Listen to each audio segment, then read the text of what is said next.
Hi guys, good morning. So இன்னைக்கான energy வந்து 3 of Pentacles. 3 of Pentacles அப்படிங்கிறது என்ன அப்படின்னு சொன்னால், நம்மளோட ஹையஸ்ட் குட் அப்படிங்கிறதுக்காக நம்ம கற்றுக்கிற நிறைய விஷயங்கள், அதுதான் 3 of Pentacles.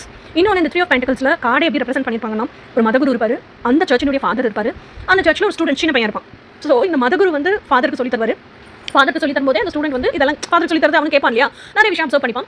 அதுக்கப்புறம் இந்த ஃபாதரும் வந்து அந்த ஸ்டூடெண்ட்க்கு சொல்லி கொடுப்பான். ஸோ அப்போ அந்த ஃபாதர் சொல்லி கொடுக்கும்போது அவருக்கு எப்படி ஈஸியான மெத்தடில் சிம்பிளாக சொல்லி கொடுக்க தெரியுமோ அந்த மாதிரி சொல்லி கொடுப்பாரு. அந்த ஸ்டஃபையும் இந்த பையன் அப்சர்வ் பண்ணிப்பான். ஸோ அது அவனோட லைஃப்ல டே டு டே லைஃப்ல ப்ராக்டிகலாக அப்ளை பண்ணி அதில் எங்கே தப்பு வருது, அது எப்படி சரி பண்ணலாம், இதெல்லாம் கற்றுட்டு அவன் அதவே லைஃப் பார்த்து அமைச்சிக்கும் போது நிறைய விஸ்டம்ஃபுல் பர்சனாக அவன் வந்து சேஞ்ச் ஆகும்.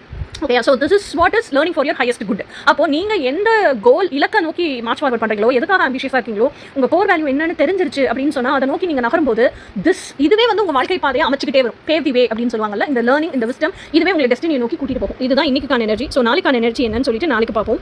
Until then, by.